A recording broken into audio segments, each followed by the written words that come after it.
Começa agora um programa que traz tudo sobre o livro mais lido em todos os tempos. Apresentamos O Som do Livro.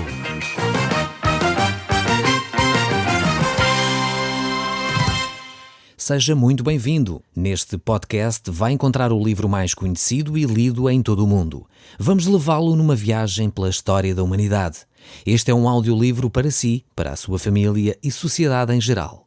Contextualização e comentários de Paulo Chaveiro. Caro amigo, nós hoje estamos no capítulo 20 do livro de 2 Reis. Nós vamos encontrar aqui a sequência da história do rei Ezequias. Ele é um rei notável.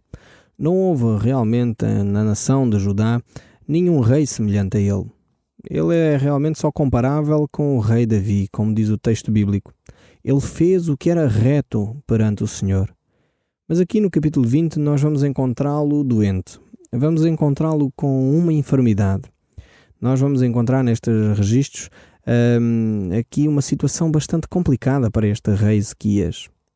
Este episódio é tão importante que ele é registado em 3 sítios distintos. Encontramos-lo aqui, neste livro de 2 Reis, no capítulo 20. Encontramos-lo de novo em 2 Crônicas, no capítulo 32. E encontramos ainda este registro no livro de Isaías, no capítulo 38. Então é um registro que certamente tem lições para nós. E é algo que Deus queria que nós pudéssemos ponderar sobre ele com algum cuidado. No entanto, nós não vamos aprofundar tudo hoje. Vamos ficar, talvez, com as lições maiores, mas iremos aprofundar um pouco mais este estudo quando analisarmos o livro de Isaías. Aí, nessa altura, iremos aprofundar um pouco mais este episódio da vida do rei Ezequias. Então diz assim este capítulo 20, o verso 1. Naqueles dias, Ezequias adoeceu de uma enfermidade mortal. Veio ter com ele o profeta Isaías, filho de Amós, e disse-lhe: Assim diz o Senhor, põe em ordem a tua casa, porque morrerás e não viverás. Temos aqui uma declaração da parte do próprio Deus. Deve ter sido muito difícil, quer para o profeta Isaías transmitir esta mensagem, quer para o próprio rei Ezequias ouvir uma sentença de morte. Na realidade era o que estava a acontecer, ou seja, Ezequias recebeu uma orientação da parte de Deus a dizer que ele não iria viver mais tempo.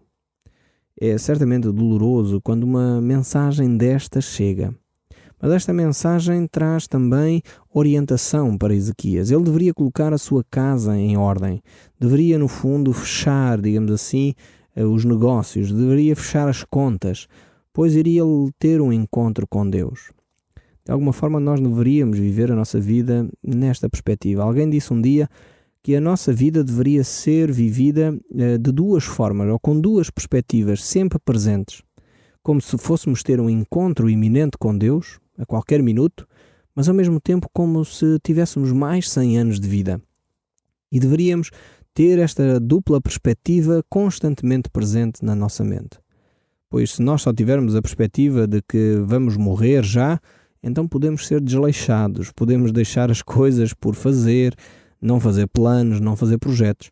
Se nós só pensarmos que vamos viver aqui toda a vida, mais 100 anos, então esquecemos-nos de ter a nossa casa em ordem. Fazemos sempre grandes planos e não cuidamos daquilo que é imediato, das coisas simples do dia a dia. Então esta dupla perspectiva deve permear constantemente a nossa vida. E Ezequias agora teve esta declaração. Ele deveria colocar a sua casa em ordem, pois ele iria encontrar-se com Deus. Ele era um homem justo, um homem reto, que andou nos caminhos de Deus. Mas ao mesmo tempo ele não estava preparado para esse encontro com Deus. E na realidade, creio que a maioria de nós não está preparado para esse encontro com Deus. Mesmo sendo tementes a Deus, mesmo desejando estar com Deus, é sempre doloroso pensar na separação. É sempre doloroso pensar na morte. E isto é algo que tem a ver com a nossa própria natureza. Quando nós somos confrontados com esse facto, ficamos sempre preocupados com aqueles que ficam, com os nossos entes queridos. Gostaríamos de continuar a viver mais tempo. E é fundamental que nós possamos preparar-nos para esse encontro com Deus. Talvez deveríamos criar em nós a atitude que o apóstolo Paulo teve de perceber que a sua vida tinha chegado ao fim, tinha terminado a carreira, tinha guardado a fé e agora a coroa da vida já lhe estava preparada. Essa deveria ser a perspectiva que deveria de encher o nosso coração. A palavra de Deus nos diz que se nós cristãos não tivéssemos uma perspectiva de que havia vida para além desta que nós vivemos, que a morte no fundo é uma passagem, é uma porta que nos dá acesso à eternidade, se nós não tivéssemos essa perspectiva da ressurreição, seríamos os mais miseráveis dos seres humanos. Pois acreditamos que a vida deve ser vivida de uma forma santa. Devemos ter cuidados com o nosso corpo, com os amigos, com a forma como nos relacionamos. Não devemos ser egoístas, não devemos ser orgulhosos. Temos, de facto, várias orientações que norteiam o nosso dia-a-dia. Mas precisamos perceber também que esta vida não é tudo. Há uma vida para além desta. É essa vida, a palavra de Deus chama de vida eterna. Aqueles que têm um relacionamento com Deus têm essa vida eterna, receberam essa vida eterna através da pessoa de Jesus Cristo e por isso devem preparar-se para esse encontro especial com Deus. Se nós tivéssemos presentes esta orientação de Deus que Ele dá aqui a Ezequias, que estava perto esse dia de ele se encontrar com Deus, ele deveria pôr em ordem a sua casa. Se nós ouvíssemos mais vezes isso, provavelmente nós valorizávamos aquilo que é realmente importante na vida, que é as amizades, que é a família. Talvez não seríamos tão contenciosos, tão briguentos, pessoas que criam confusão à sua volta, discussões e que muitas vezes não levam a nada. Nós precisamos de aprender a dar valor àquilo que é realmente importante.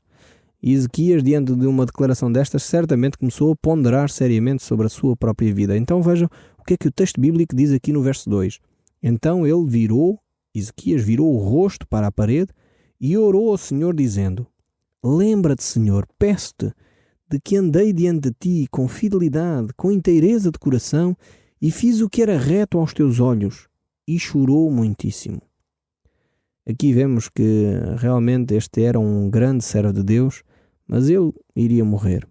E Ezequias, no fundo, tem uma atitude muito natural. Ele volta-se para Deus e começa a orar, dizer ao Deus: eu gostaria de ter mais algum tempo diante de ti, gostaria de continuar a servir-te, gostaria de continuar entre aqueles que me são queridos. Certamente essa atitude foi ouvida por Deus. Ele chorou, orou, colocou-se diante de Deus e certamente Deus iria ouvir a sua oração, pois ele era um homem fiel, um homem reto diante de Deus. Diz assim a palavra de Deus no verso 4: Antes que Isaías tivesse saído da parte central da cidade, veio a ele a palavra do Senhor dizendo: Vai e diz a Ezequias, príncipe do meu povo: Assim diz o Senhor, o Deus de Davi teu pai: Ouvi a tua oração e vi as tuas lágrimas. Eis que eu te curarei. Ao terceiro dia subirás à casa do Senhor. Acrescentarei aos teus dias 15 anos, e das mãos do rei da Assíria te livrarei, a ti e a esta cidade. E defenderei esta cidade por amor de mim e por amor de Davi, meu servo. Deus usou de novo o mesmo profeta, o profeta Isaías, para de novo trazer orientação da parte de Deus. Aqui neste texto bíblico nós vemos várias coisas muito importantes. A primeira é a importância da oração. Deus tinha dito algo sobre a vida de Ezequias. Deus tinha dito que estava no momento de ele ter um encontro com Deus. Mas a oração mudou essa circunstância. A oração de Ezequias moveu o braço de Deus, podemos dizer assim. Era o tempo dele se encontrar com Deus, mas ele orou.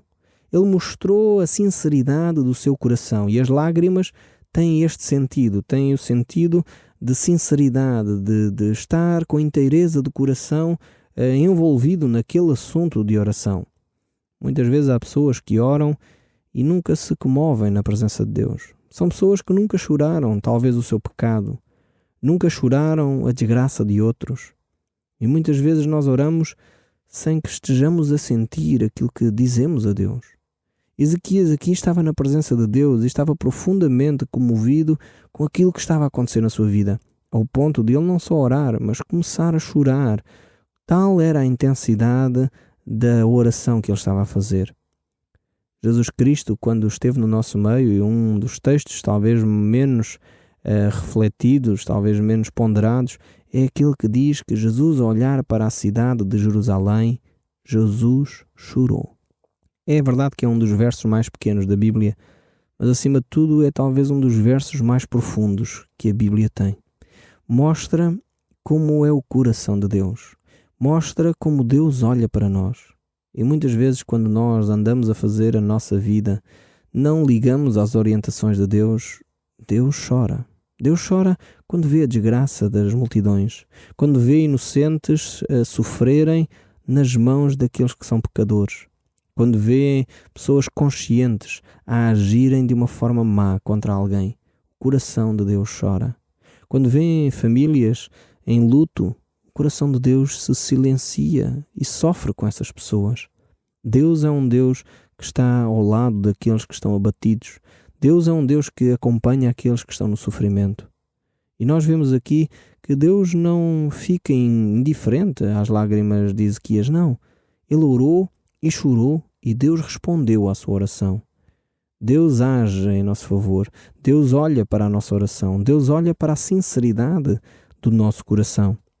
E é exatamente por isso que Deus responde à oração que Ezequias havia feito.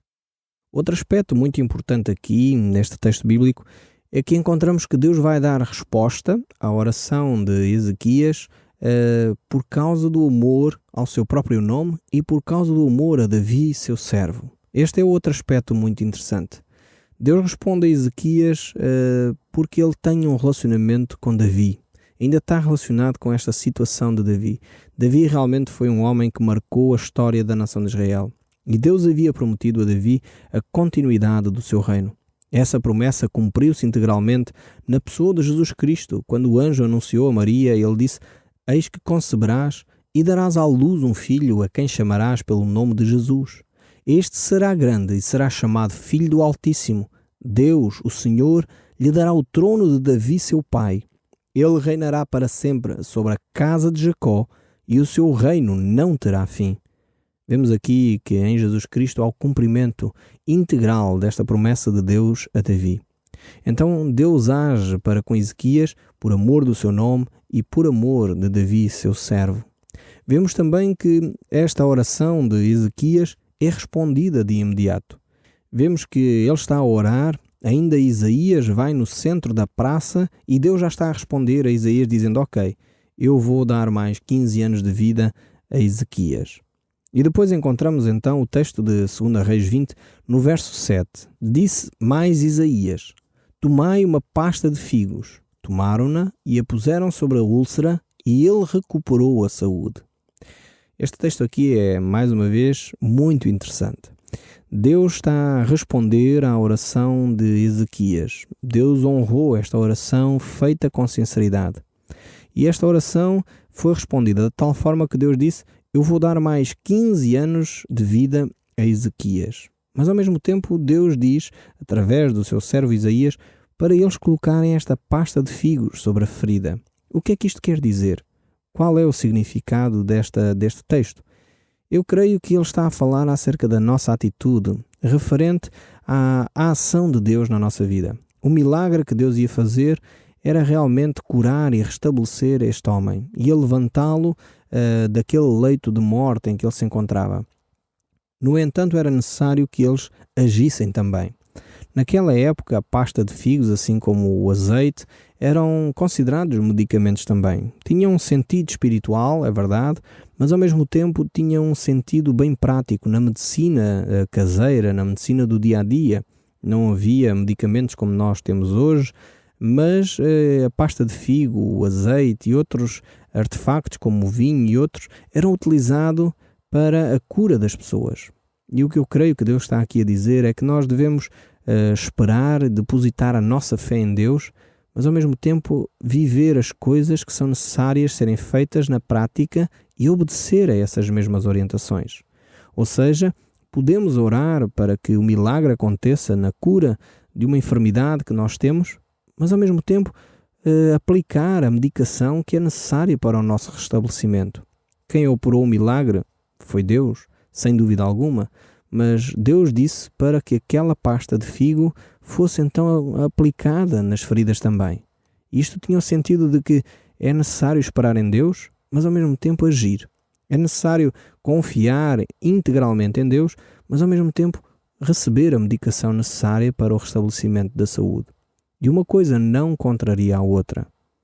O texto bíblico no verso 8 diz: Ezequias disse a Isaías: Qual será o sinal que o Senhor me curará? De que ao terceiro dia subirei à casa do Senhor? Respondeu Isaías: Ser-te-á isto da parte do Senhor como sinal, de que ele cumprirá a palavra que disse. Adiantar-se-á a sombra 10 graus ou os retrocederá? Então disse Ezequias: É fácil que a sombra adiante 10 graus. Tal, porém, não aconteça. Antes retroceda 10 graus. Então o profeta Isaías clamou ao Senhor e fez retroceder 10 graus a sombra lançada pelo sol declinante do relógio de Acaz. Aqui temos mais uma vez a ação de Deus. A ação de Deus na vida deste homem Ezequias.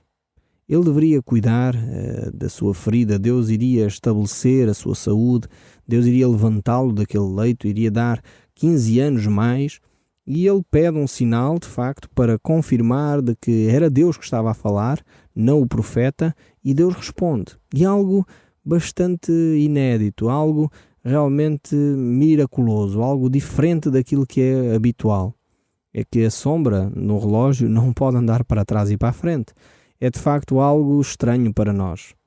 Nós hoje, mesmo com toda a ciência que nós temos, há coisas que são fenómenos para nós que não entendemos. Continua a ciência por explicar uma série de situações. Provavelmente esta aqui, cientificamente, era impossível.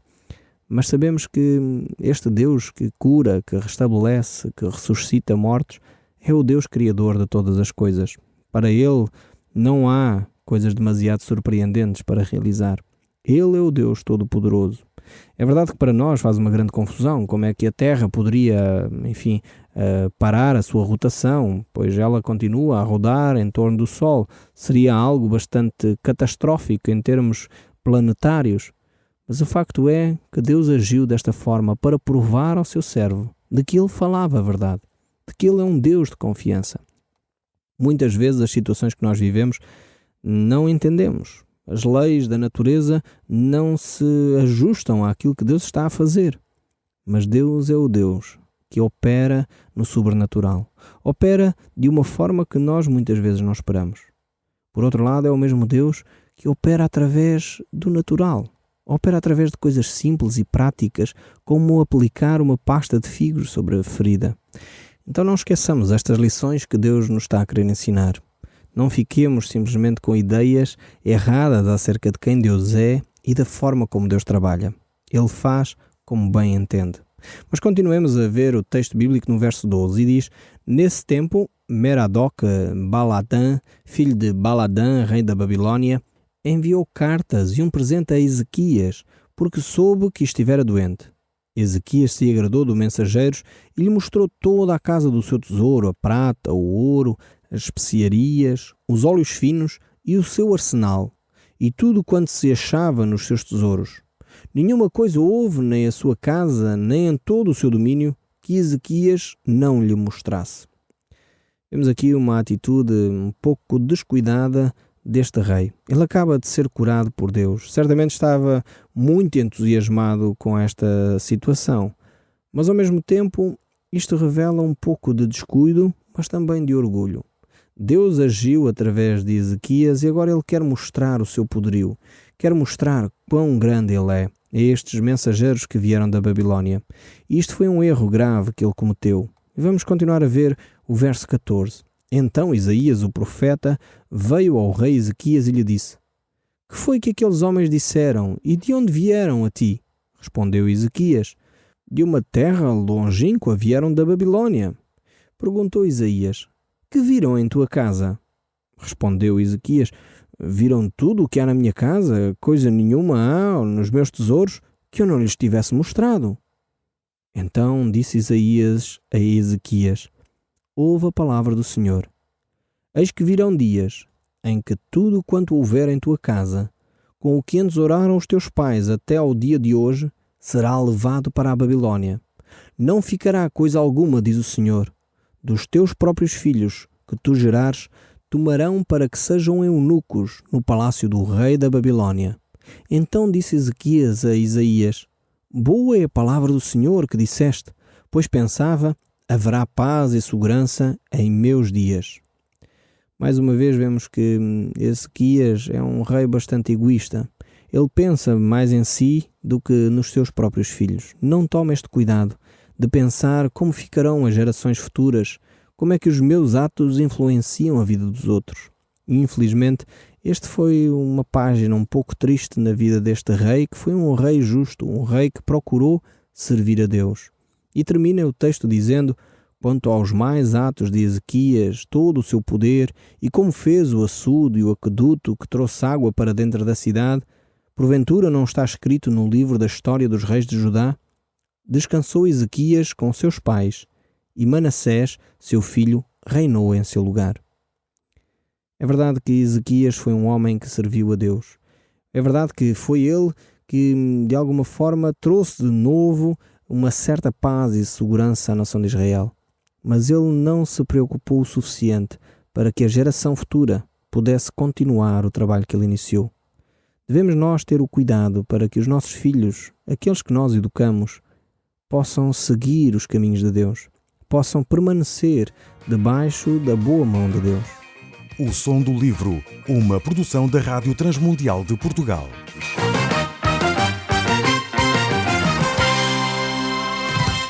RTM. Conhece todos os nossos programas em rtmportugal.org. Uma produção da Rádio Transmundial de Portugal.